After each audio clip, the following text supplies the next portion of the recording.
나오셔서 말씀 전해주실 때까지 하시겠습니다. 디모데전서 4장 6절, 7절, 8절, 9절,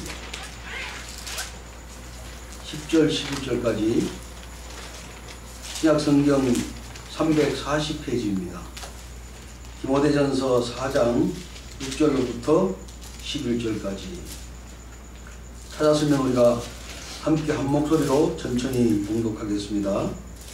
내가 이것으로 형제를 깨우치면 그리스도 예수의 선한 일꾼이 되어 믿음의 말씀과 내가 쫓은 선한 교훈으로 양육을 받으리라. 망령되고 허탄한 신화를 버리고 오직 경건에 이르기를 연습하라. 육체의 연습은 약간의 유익이 있으나 경건은 범사에 유익하니 금생과 내생에 약속이 있느니라. 미쁘다 이 말이여 모든 사람들이 받을만 하도다. 이를 위하여 우리가 수고하고 진력하는 것은 우리 소망을 살아계신 하나님께 두미니 곧 모든 사람 특히 믿는 자들의 구주시라. 내가 이것을 명하고 가르치라. 아멘. 예. 오늘 이 말씀에 우리가 핵심 요절입니다. 핵심 요절은 7절입니다. 망령되고 허탄한 신화를 버리고 오직 경건에 이르기를 연습하라. 예. 오늘 이제 이 시간은 속사람 그사람에 이제 마지막으로 강의를 마치려고 계획하고 있는데 성령님이 어떻게 인도하실지 모르겠습니다. 우리 담임 목사님이 이제 결단하시고 기도하고 시작하셔서 이 힐링 타임이라는 이름으로 시작한 이 세미나가 이제 6주를 지났습니다. 그동안 6주 동안 우리는 인간론 그리고 인간의 구조에 대해서 우리가 또 함께 알아보고 배웠습니다. 그리고 속사람 그 사람에 대해서 계속 지금 오늘까지 이제 이어져 가고 있습니다. 다시 한번 잠깐 리뷰를 하면 하나님은 우리 인간을 영과 혼과 육으로 지으셨다라고 말씀하셨습니다.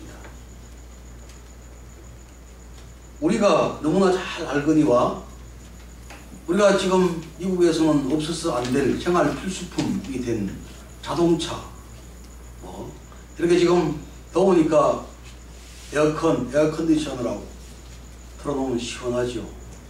더울 때는 냉장고에 열어서 시원한 음료수도 마시고 또 음식이 상하지 않도록 냉장고에 보관하고 정말 세상은 참 좋은 세상입니다. 이런 문명의 이기들이 많이 나왔지 않습니까? 그런데 자동차가 됐건 냉장고가 됐건 에어컨이 됐건 이것은 다 누군가가 처음에 발명한 사람, 곧 만든 사람이 있을 겁니다. 근데 그 자동차, 그 냉장고, 에어컨을 제일 잘 아는 사람은 누구겠습니까? 그것을 만든 사람이죠. 그래서 우리가 자동차를 사든 냉장고를 사면 그 속에는 반드시 들어있는 게 있는데 매뉴얼이 들어있습니다. 그 매뉴얼을 집어넣은 목적은 뭐겠습니까? 그 자동차, 그 냉장고를 가장 효과적으로 사용하고 가장 고장나지 않고 오래 쓰기 위해서는 이 매뉴얼대로 사용하면 된다. 그래서 매뉴얼을 넣어놓은 거죠. 그렇지 않습니까? 네. 예. 근데 그 매뉴얼을 탁 뜯어가지고 이게 뭐야? 그러고 탁 내던져버리고 그냥 자기 마음대로 그냥 막 이렇게 하면 어떻게 됩니까? 잘못하면 쓰지도 못하고 새 것이 고장이 난다거나, 예를 들면 이 냉장고는 공급되는 전력이 110W를 써야 된다 그랬는데 그거 읽어보지도 않고 나는 220에다가 갖다 꼽아서 쓰겠다고 꼽는 순간에 어떻게 됩니까? 온 하면 그 냉장고는 다 타버리죠. 고장나잖아요. 못 쓰잖아요. 이게 매뉴얼대로 해야지 매뉴얼대로 하지 않고 자기 마음대로 하면 그 비싸고 좋은 문명의 이기가 그야말로 골칫덩어리 폐품이 돼버리고 돈만 날아가는 거죠. 이렇듯이 우리 인간은 하나님이 만드셨어요. 그러면 우리 인간이, 우리 사람이 하나님이 만드셨는 건 다 믿잖아요. 그죠? 우리는 그리스도인들이니까. 그러면 하나님이 우리 인간이 이 땅에서 살 때 가장 잘 살고 건강하게 살고 행복하게 살도록 한 것이 하나님의 뜻이잖아요. 또 우리 사람을 하나님이 지으신 목적이 또 있을 거라고. 그 목적을 이루기 위해서는 이렇게 살아야 된다라고 하나님 나름대로 요즘 말로 매뉴얼을 가지고 계시고 만들었다 이 말입니다. 그 매뉴얼이 뭡니까?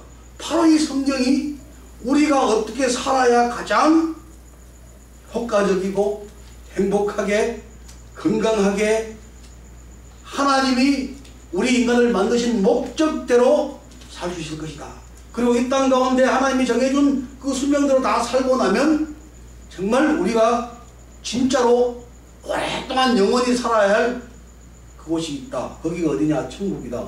그렇게 한 것이 바로 이 하나님이 우리에게 주신 매뉴얼 성경책이잖아요.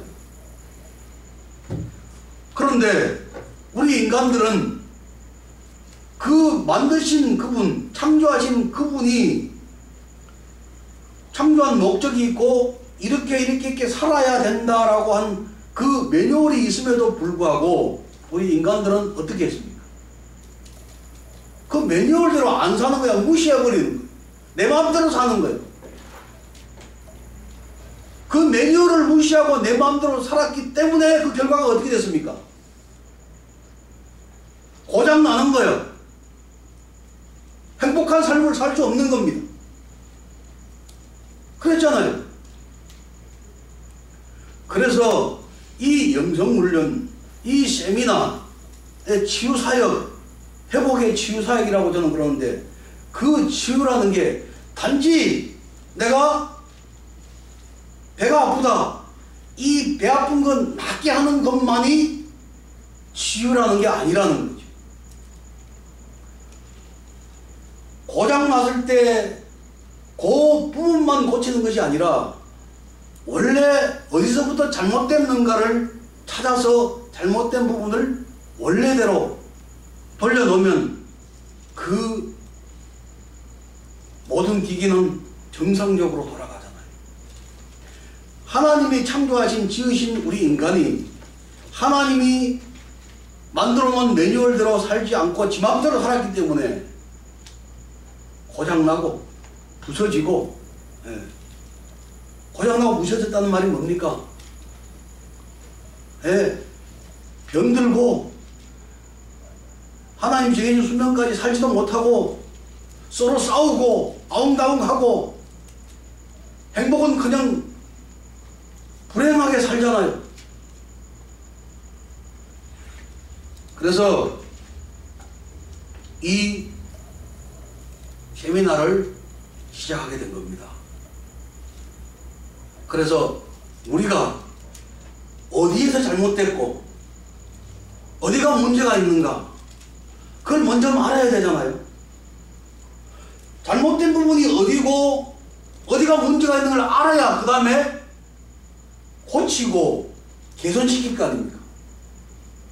어디가 잘못됐는지도 알지도 못하고 고친다면 그게 고쳐지겠습니까? 바로 잡아지겠습니까? 절대로 고쳐지지 않겠죠. 오히려 잘못 손대면 더 망가지기만 하겠죠. 그래서 처음 시작할 때 인간론이라는 큰 타이틀 아래 인간의 구조, 하나님이 어떻게 사람을, 우리 인간을 지으셨는가라는 것을 2주에 걸쳐서 그냥 간단하게 요약해서 그때 우리가 배웠습니다. 그래서 인간은 영, 혼, 육으로 하나님이 지으셨고 영의 기능은 뭐고 혼의 기능은 뭐고 몸은 어떤 기능을 하라고 하나님 지으셨다. 하나님 첫째 지으실 때는 하나님이 영을 컨트롤해서 그 영이 우리의 나의 주인이 되어서 이 땅 가운데 살게 하시도록 지었는데 이게 범죄함으로 영은 죽어버리고 잠들어버리고 엉뚱한 원래 천지기 역할을 하라고 했던 그 혼이 자기가 주인 행세를 하고 지 마음대로 살다가 보니까 어떻게 됐다고요? 문제가 생길 수밖에 없었다. 그래서 우리가 제대로 이것을 알아야만이, 의사가 정확한 진단을 해야만이 이 환자가 어디에 무슨 탈이 났고 어디가 아픈지 알았을 때 그 병을 고치잖아요. 그래서 의학을 공부하는 의사가 되고자 하는 사람들은 인간의 모든 것을 배우잖아요. 그래서 해부학도 배우고, 인간의 또 정신과 의사들은 정신적인 문제도 배우고 그렇게 한다는 겁니다.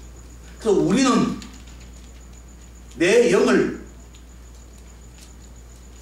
소생시키고 내 영을 성장시키고 그래서 내 속사람이 성장해서 하나님이 정해준 매뉴얼대로 살기 위해서, 그것이 우리가 이 땅에 살아가는 가장 행복한 길이기 때문에 우리가 이 세미나 이 훈련을 하게 됐다라는 것입니다. 그리고 이제 지난 4주 동안은 그러면 그 문제를 발견하기 위해서 이제 어떻게 해야만이 우리가 무슨 문제를 안고 있고 내가 어떤 곳에 문제가 있는가를 알기 위해서 우리가 배웠던 게 뭔가 하면 겉사람 속사람이라는 그런 제목을 두고 스스로 내가 내 문제를 진단하기 위해서, 영적인 문제를 진단하기 위해서 배웠던 것이 바로 하나님의 일에 대해서, 나는 하나님의 일에 대해서 어떤 관점을 가지고 있고 어떻게 생각하고 있으며 어떻게 살고 있는가, 그것을 우리가 여기서 4가지를 배웠지 않습니까? 하나님의 일에 대해서, 하나님의 사람에 대해서, 하나님의 시간에 대해서, 하나님의 말씀에 대해서 지난 시간까지 그래서 배웠던 겁니다. 나는 지금까지 살아오면서 그 하나님의 말씀에 대해서는 어떤 관점으로 어떻게 받아들이고 어떻게 삶에 적용하면서 살아왔는가 라는 것을 우리가 배웠다고 말입니다.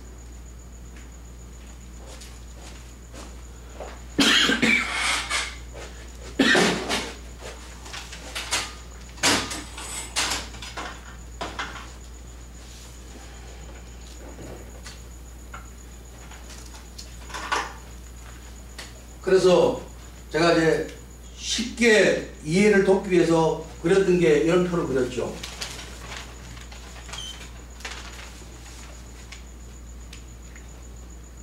영적인 것, 그리고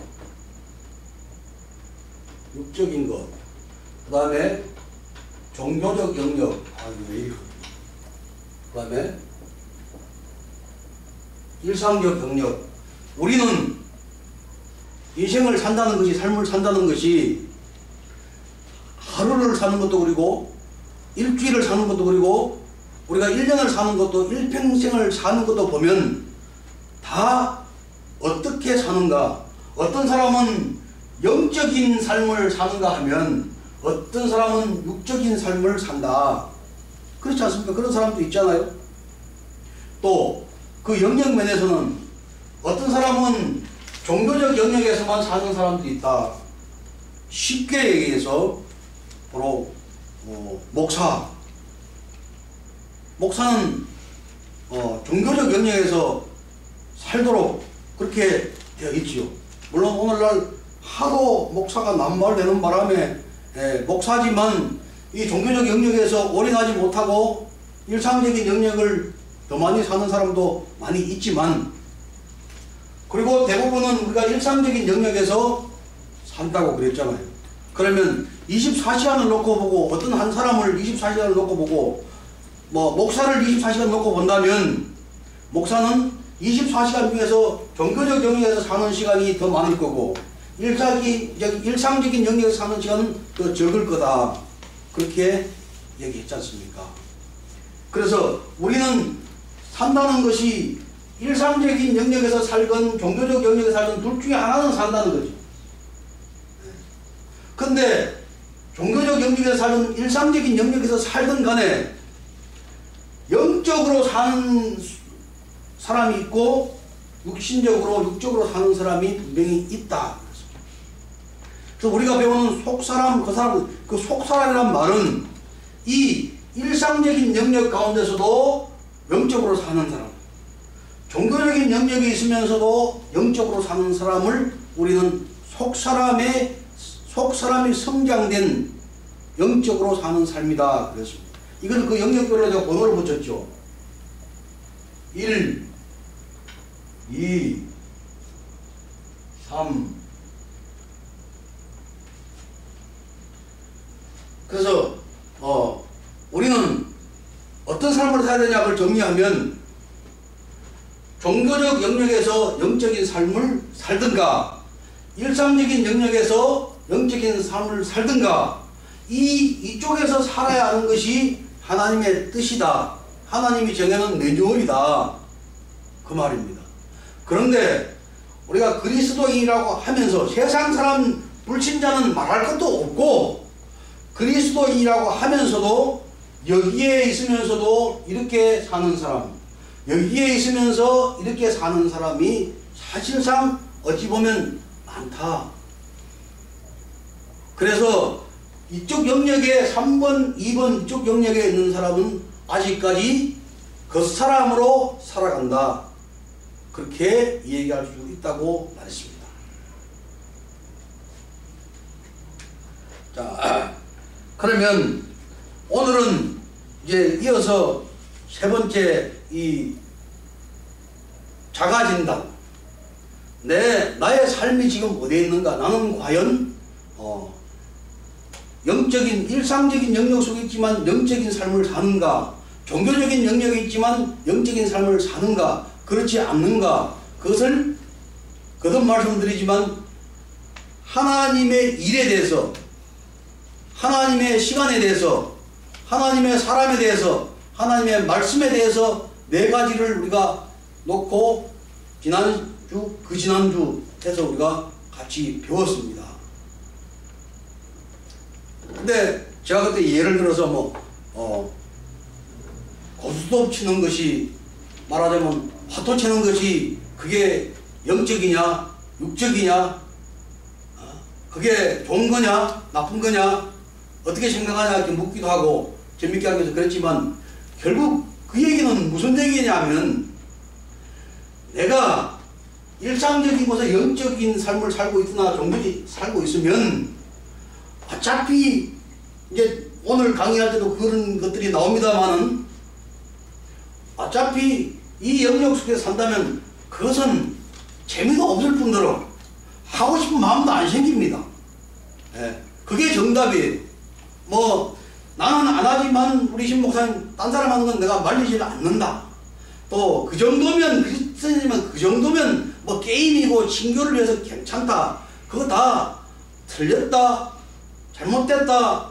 이렇게 저도 얘기는 하지 않습니다. 그러나 답은 뭐냐면 일상적인 삶 가운데서도 내가 영적으로 성장되어 있고 종교적인 영역 가운데 살지만 영적으로 성장되어 있다면 분명히 그것은 저 경험으로 보면 생각이 안 나고 아예 싫어지고 그렇더라는 겁니다.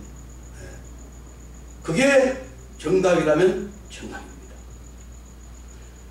자, 그래서 오늘은 이제 세 번째 시간으로서 우리의 삶 가운데 우리의 삶 가운데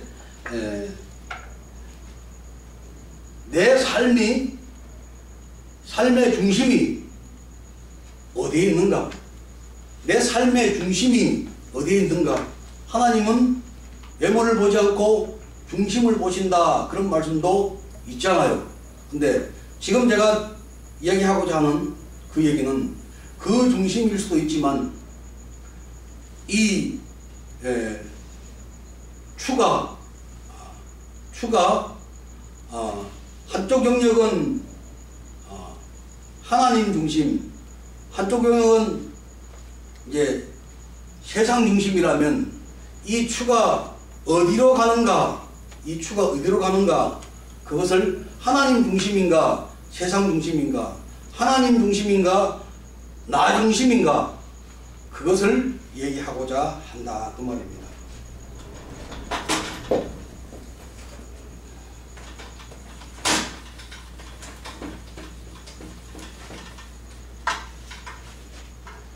자,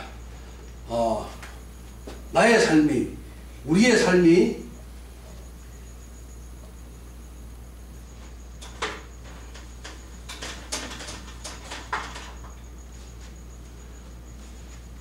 육신적인 삶이냐, 혼적인 삶이냐, 영적인 삶이냐, 다른 얘기로 하면 그 사람으로 사느냐, 속사람으로 사느냐, 그렇게 계속 지금까지 쭉 이야기해 왔지 않습니까?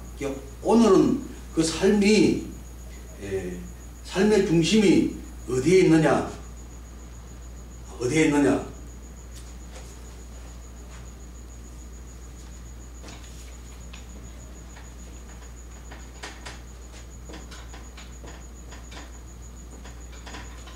삶의 중심이 자아 중심으로 사느냐, 하나님 중심으로 사느냐, 이게 오늘 그 강의의 핵심 포인트입니다.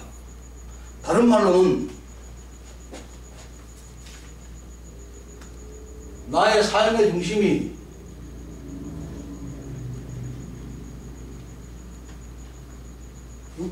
육신적인 쪽으로 가 있느냐, 영적인 부분으로 가 있느냐.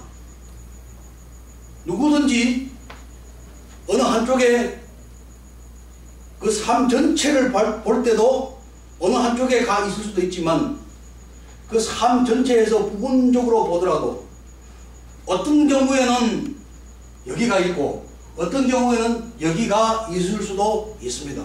그런데 전체적으로 비중이 어느 쪽으로 많이 가서 사느냐 이 말이죠. 그 중심이 어느 쪽으로 기울어져 있느냐. 시소가 어느 쪽으로 많이 기울어져 있느냐. 무게를 달아보니까 0이고 그러면 여기 이제 시소가 이렇게 있으면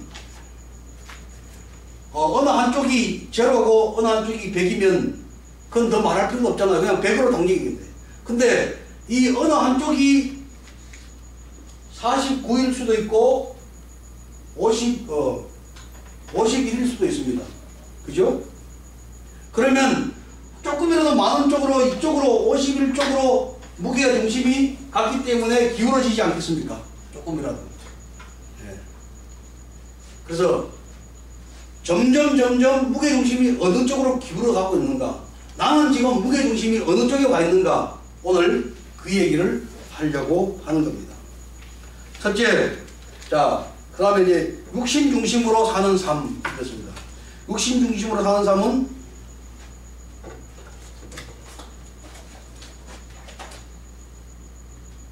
자아 중심이라고 얘기할 수도 있어요. 자아 중심.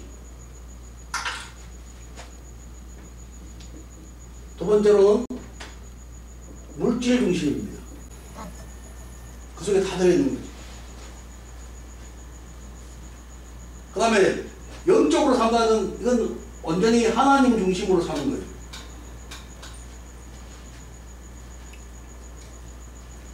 이게 하나님 중심으로 된 건 나중에 얘기하기로 하고 육신적 자아 중심으로 사는 거예요. 그러면 자아 중심으로 산다는 게 어떤 얘기냐? 이제 풀어서 한번 얘기를 해봅시다. 자아 중심으로 사는 어떤 것이 자아 중심으로 사는 삶이냐?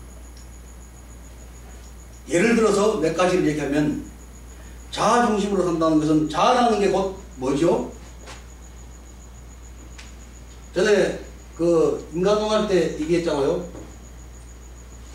나 중심으로 사는 삶이 자아 중심이라고 했어요. 그러면 나 중심으로 사는 삶, 자아 중심으로 사는 삶이 어떤 삶인가? 한마디로 말해서 한마디로 딱 얘기한다면 척입니다. 척하는 삶. 잘난 척.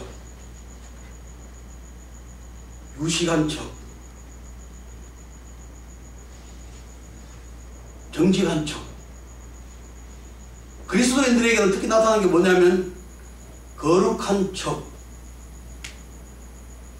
겸손한 척. 거룩한 게 아니고 정직한 게 아니고 겸손한 게 아닌데 척하는 거죠. 자, 그러면 나는 과연 척하는 삶을 얼마나 살아왔고 지금은 얼마나 살고 있는가. 한번 이건 꼬집어서 어떻다 얘기할 수는 없지만 스스로가 제일 정확하게 자기를 알아야 하며 알 것입니다. 한두 가지만 예를 들어보면 시간이 없으니까 다 예를 들면 시간이 너무 많이 가니까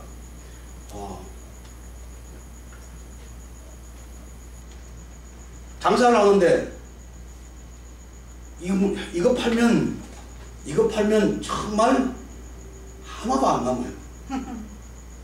이거 내가 집사님이니까 내가 원가 그대로 드리는 거예요. 정말입니다. 심지어는 이렇게까지 얘기합니다. 큰 벌 받으리지만 내가 하나님 앞에 맹세하지만 이거 정말 나 마진 하나도 없이 드리는 거예요. 물론 그 사람이 정직하게 할 수도 있지만 그러나 우리가 흔히 세상에 이렇게 얘기하잖아요. 3대 거짓말이 있다고. 첫째 거짓말 뭡니까? 나이 들어서 빨리 죽고 싶다고 하는 게 첫째 거짓말이래요. 두 번째로는 장사꾼이 미치고 판다는 게 두 번째 거짓말이라고 했습니다.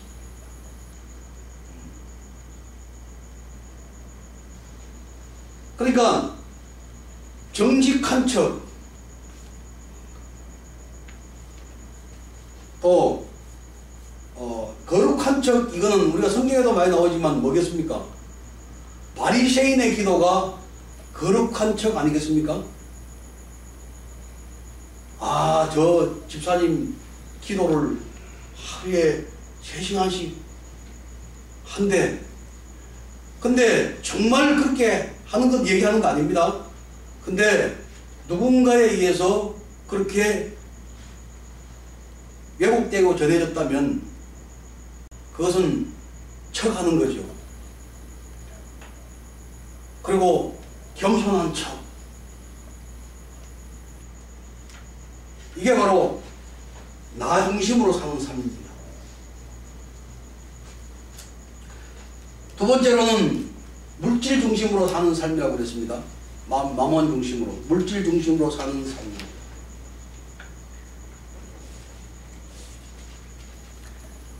자, 물질 중심으로 산다는 것은 첫 번째, 나는 내 삶은 내 분수에 맞게 살고 있는가? 내 소득이 이 정도인데 그 소득에 정말 걸맞게 살고 있는가?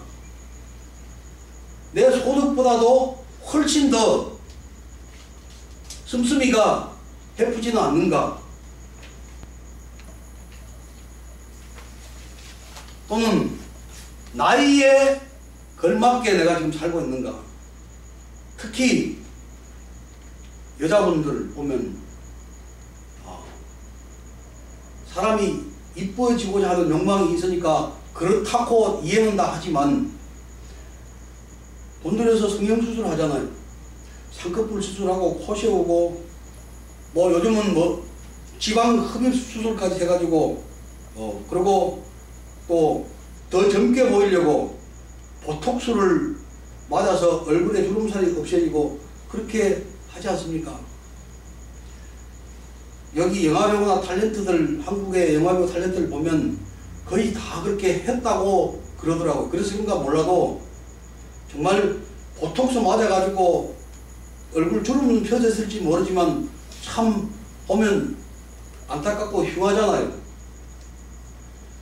하나님이 정해준 그 모습 그대로 자연스럽게 나이 먹었으면 나이 먹은 만큼 늙어가는 것이 그게 가장 아름다운 것입니다. 젊어 보이려고, 이쁘게 보이려고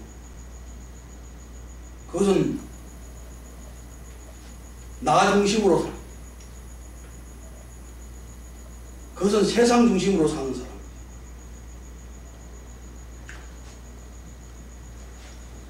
그리고 장식품, 액세서리 막 더덕더덕 붙이고 이렇게 다니는 사람들 있지 않습니까? 반지를 10손가락에 반지 다 끼고 뭐 금목걸이, 무슨 목걸이, 무슨 귀걸이, 뭐 옷 한 벌에 뭐 몇천만 원, 뭐 이건 무슨 뭐 밍크 코드인데 밍크 코드도 요즘은 뭐 그게 몇천만 원짜리도 있다면서요. 그런 물질 지향주의로 그렇게 산 삶이라면, 내가 살고 있다면, 그 중에 한 가지라도 해당된다면 나 자신이 과연 무슨 중심으로, 육신 중심으로 사는가, 하나님 중심으로 사는가 한번 체크해 볼 수 있는 계기가 될 수 있다는 겁니다.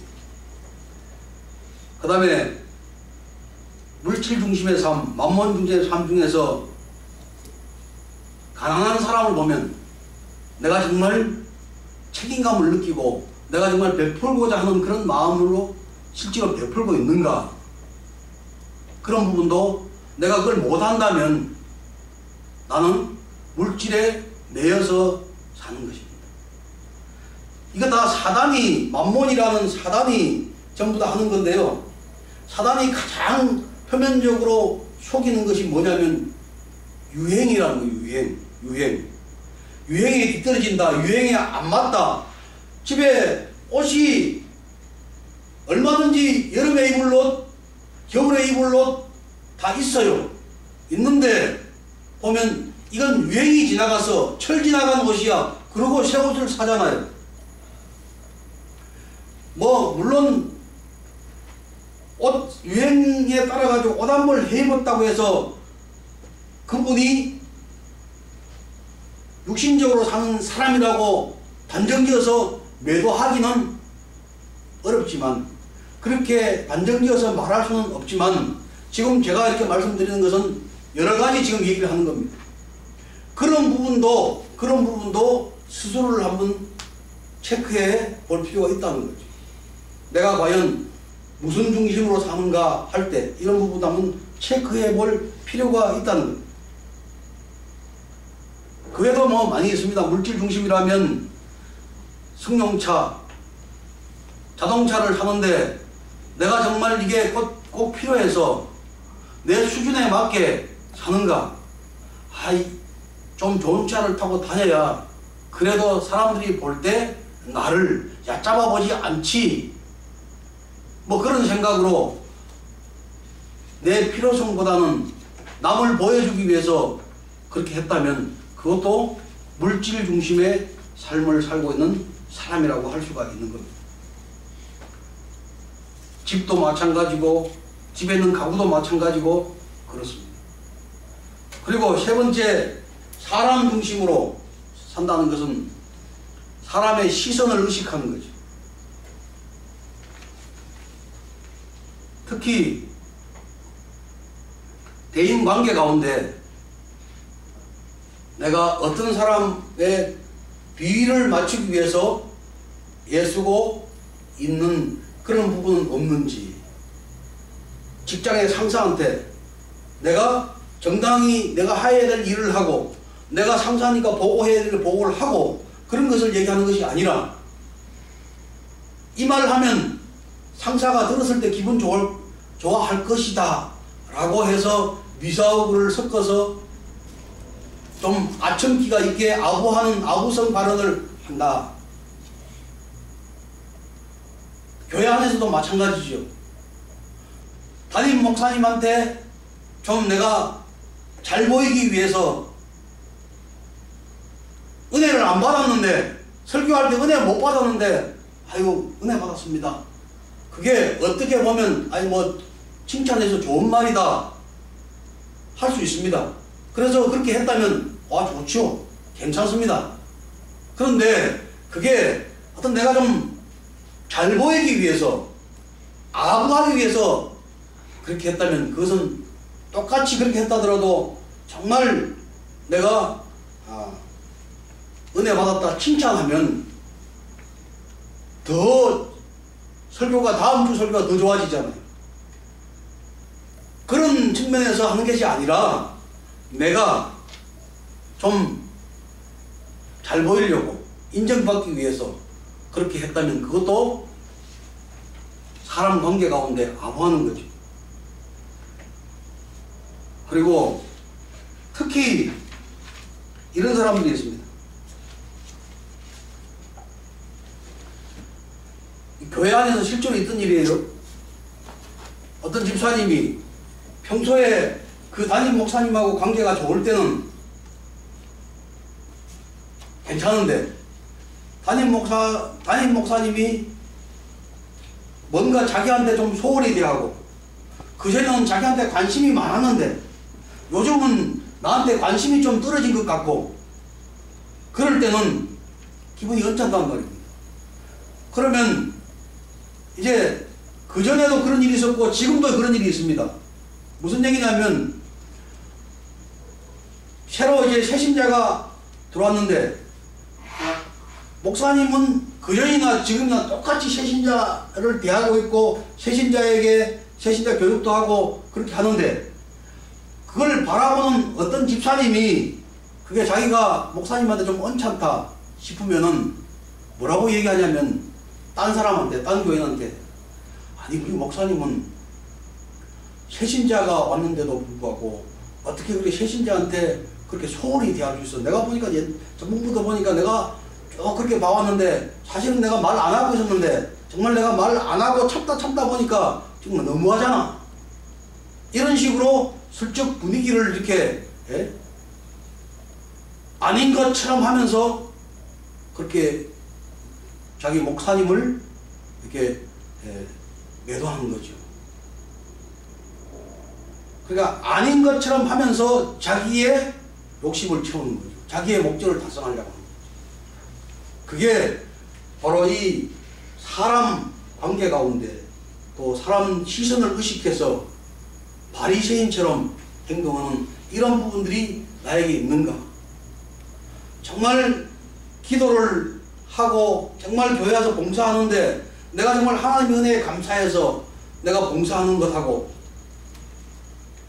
다른 사람 시선을 의식해서 목사님의 시선을 의식해서 봉사한다면 그 봉사하는 자체를 놓고 보면 봉사하는 게 잘못인가요? 안 하는 것보다는 낫지 할 수가 있지만 지금 제가 말씀드리는 것은 내가 속사람, 나의 속사람, 내 삶이 영적인 삶이냐, 내 중심이 어디 있느냐 그것을 스스로 체크해보고 진단해보는 차원에서 얘기하는 겁니다. 오해하시면 안 됩니다. 그렇다면 자기만 알잖아요. 그러면 내가 지금 무슨 중심으로 살고 있구나 하는 것을 알 수 있다는 거죠. 그 외에도 몇 가지가 있습니다. 자기가 한 행동에 대해서 자꾸 이제 잘못됐으면 잘못을 시인하고 용서를 구할 건 용서를 구하고 사과할 것은 사과를 해야 되는데 자꾸 변명하고 이 핑계 저 핑계 대고 그런 경향이 있다면 그것 또한 역시 관계 가운데서 이 사람 중심에서 살고 있는 거죠. 하나님 중심으로 사는 것이 아니라. 시간 관계상 몇 가지만 말씀을 드렸습니다. 내가 내 중심이 육신적인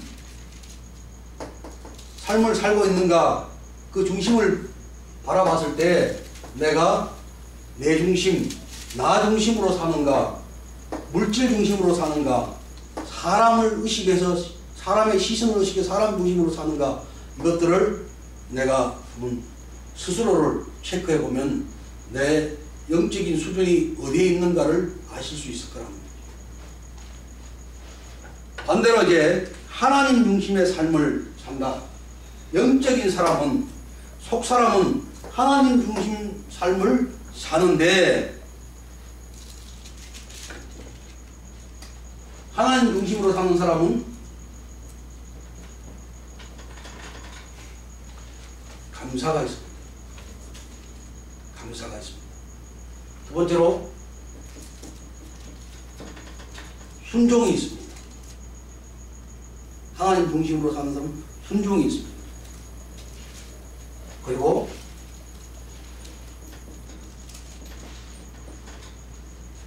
순종하는 삶, 베푸는 삶, 베푸는 삶을 삽니다.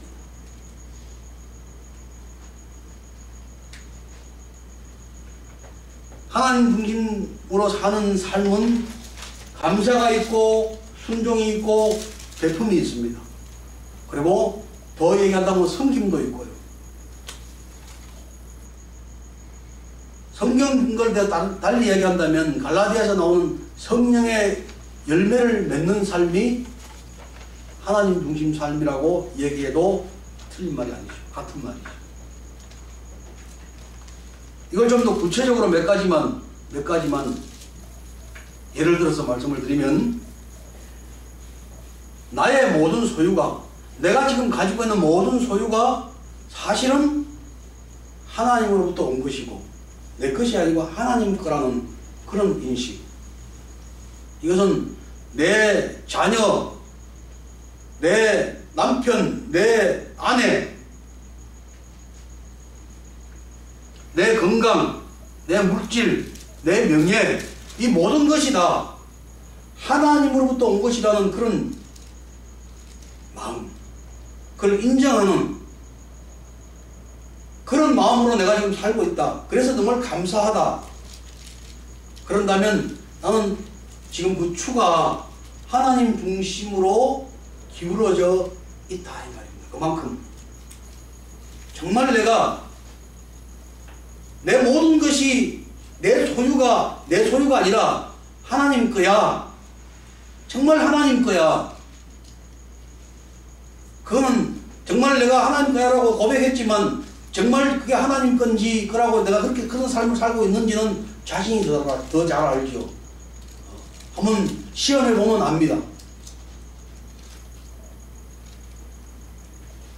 내가 가지고 있는 이 소유가 내 노력과 내 공로로 위한 것이 아니라 하나님이 주신 것이고 하나님 것이다.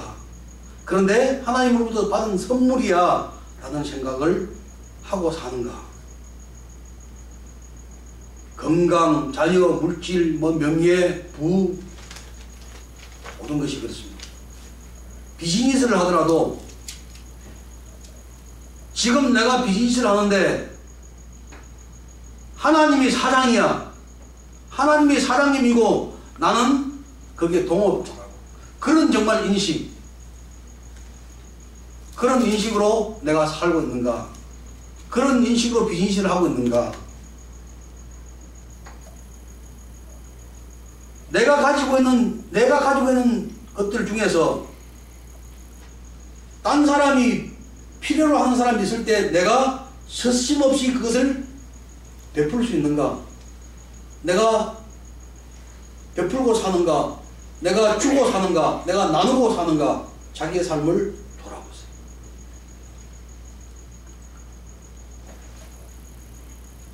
딴 사람의 필요를 내가 채워주고자 하는 그런 마음으로 실제로 그렇게 살고 있다면 그분은 지금 하나님 중심으로 사는 사람.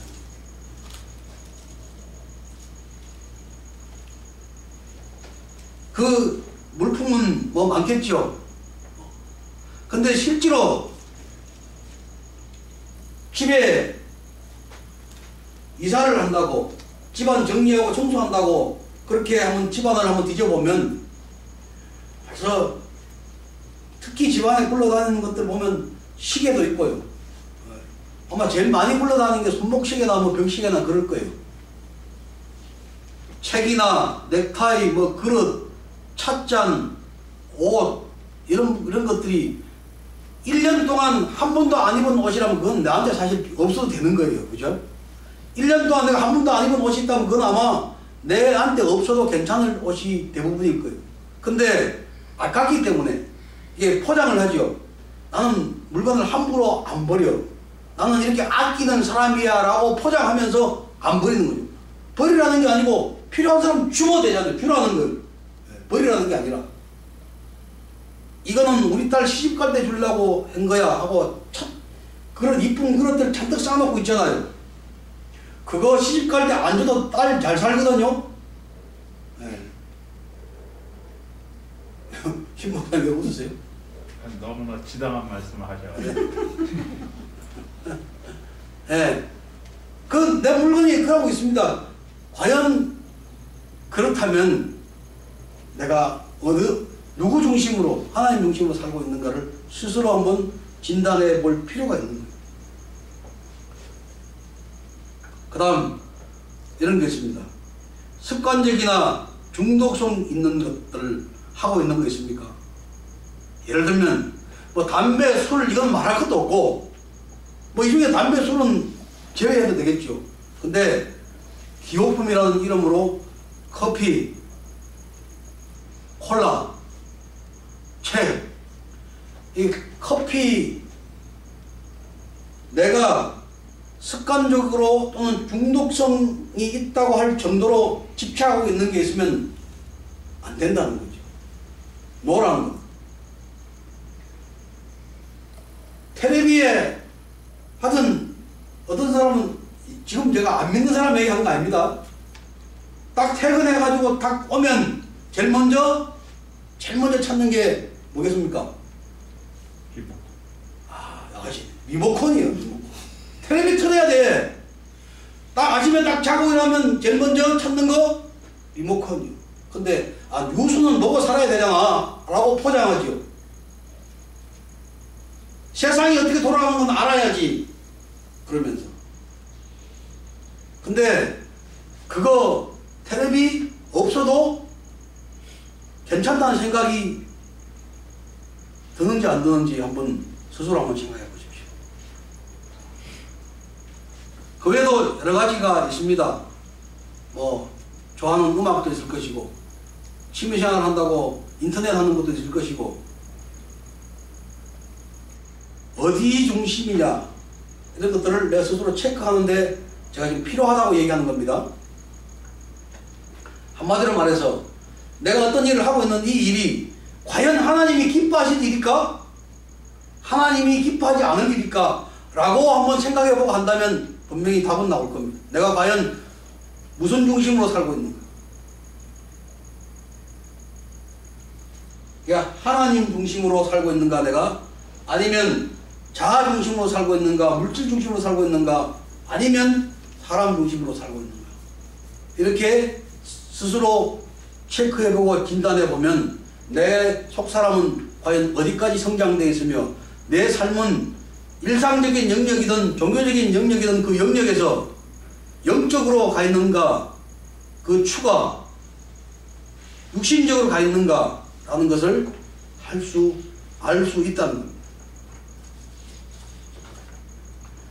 자, 그 외에도 뭐 말하자면 몇 가지가 더 있습니다만 시간 관계상 정리하고 지금까지 3주 동안은 나의 영적인 상태, 나의 속사람이 어느 정도 성장했는가 라는 것을 스스로 한번 체크해 보자는 의미에서 제가 이번 주까지 3주 동안 말씀을 드렸습니다.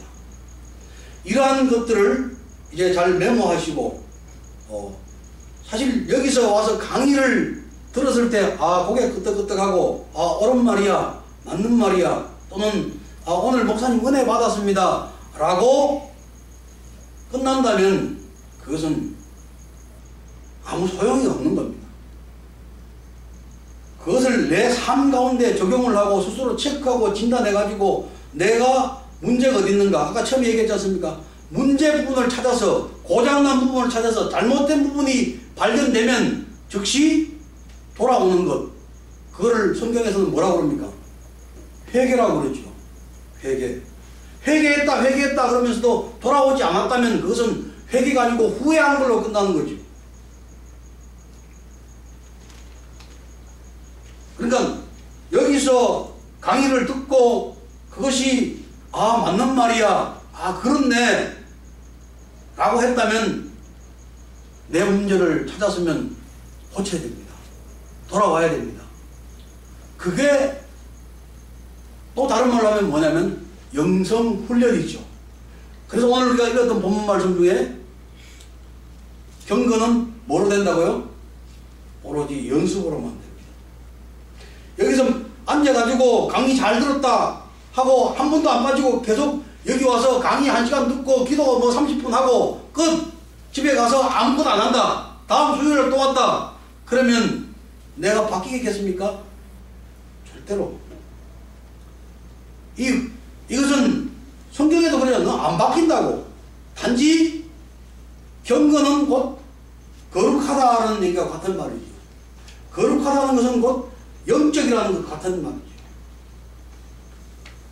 구별된 삶이라는 거죠. 거룩이라는 것은.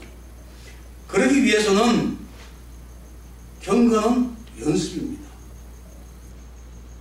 첫 시간에 제가 잠깐 얘기했습니다만은 내가 속사람이 자라고 내가 영적인 사람이 되려면 우선 알아야 된다고 그랬잖아요. 그래서 우리가 인간론을 배우고 인간의 구조를 배우고 그리고 상태를 나의 영적인 상태를 체크해보고 점검해보고 그리고 이제 알았는 것으로 끝나는 것이 아니라 그때부터는 내가 영적인 삶을 살기 위해서 내 속사람이 자라게 하기 위해서 해야 될 것이 있는데 그게 뭐냐? 그게 바로 연습이고 훈련이라는 거예요. 그게 영성훈련이라는 거예요. 그렇게 속사람이 자라면 내가 영적인 사람이 되면 내 육체의 질병도 나아지고 사라지고 건강이 회복되고 그런다고 그랬잖아요. 그래서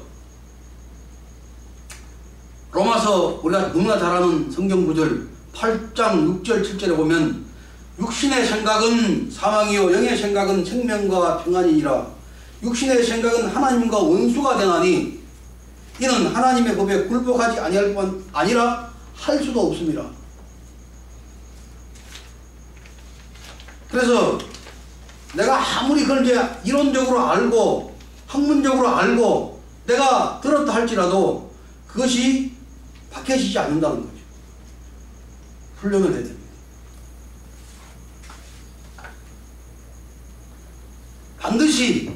반드시 거기는 세 가지가 필요한데 대가 지불을 해야 된다. 그 대가라는 것은 물질과 시간입니다.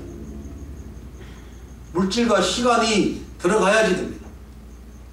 그리고 하나님 앞에 전적으로 나를 하나님 앞에 온전히 맡긴다는 그런 순종함이 있어야 되고, 세 번째로는 내 권리라고 했던 것들을 이제 포기해야 됩니다. 그게 아까 예를 들어서 얘기했던 대로 이 차, 이 집, 내 자녀, 내 사업장, 이 모든 것들이 하나님 거야. 내가 피땀 흘려서 벌어모은 돈이야. 내가 노력해서 얻은 거야. 그건 다 내가잖아요. 내가. 나라는 것은 자아지요. 그러니까 이제는 내 권리를 포기해야 되는 거죠.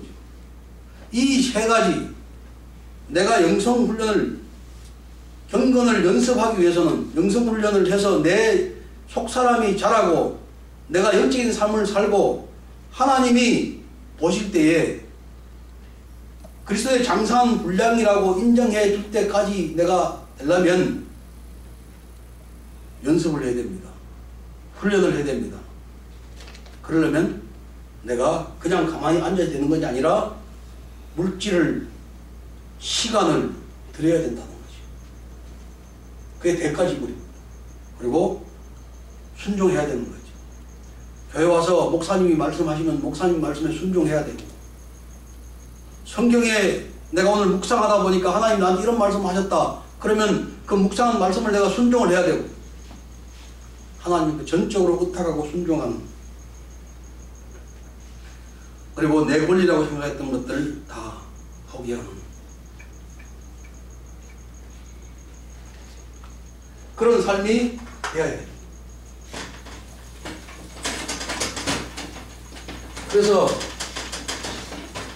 시간이 좀 갔지만 오늘 마무리 안 하면 안 되니까 우리 사람의 인간의 그 영적인 상태, 그것은 우리 성경 안에 이렇게 하나님의 매뉴얼이라고 그랬잖아요. 다 성경으로 말씀해 주신다. 이건 단계가 있어요. 첫째 단계는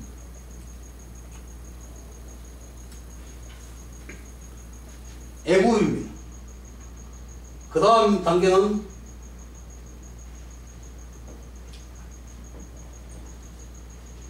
홍해를 건너는 단계입니다. 그 다음 단계는 광야 40년의 단계입니다. 그 다음 단계는 요단강을 건너는 단계. 그 다음 단계가, 마지막 단계가 가나안 입성 단계입니다.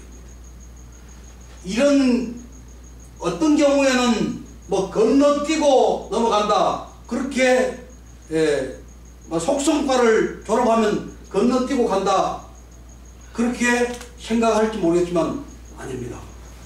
반드시 하나님 보실 때는 이 단계를 거치지 않으면 가나안에 갈 수가 없습니다. 우리가 알잖아요.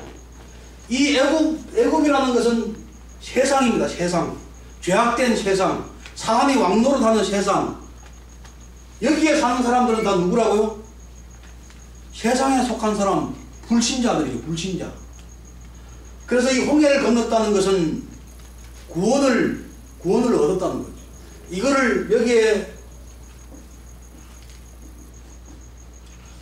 이렇게들 많이 표현을 합니다.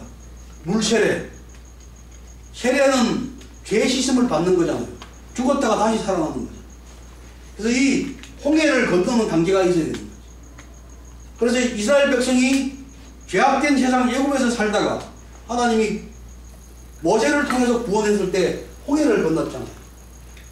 이 홍해를 건너는 단계가 물세례를 내가 입으로 시인하고 마음으로 믿어서 주님을 영접하는 단계라고 볼 수도 있고, 그리고 물세례를 받는 단계, 여기까지가 홍해를 건넜다는 것은 구원받았다는 건 죄사함을 받았다는 거죠. 여기까지는 애굽 땅에는 죄인이었어요. 홍해를 건너면 죄인이 아니고 용서받은 죄인이죠. 그냥 죄인이 용서받은 죄인입니다. 의인으로 칭함을 받았다는 거죠. 그리고 광야 단계, 용서를 받았고 구원을 얻었지만 이 광야 단계 여러분들 아시잖아요. 이스라엘 백성이 40년 광야 단계를 거치면서 하나님이 훈련을 시키죠. 가나안에 들어가기 위해서 여기서 훈련시켜요. 그런데 조금만 배고프면 배고프다고 불평하고 그냥 내가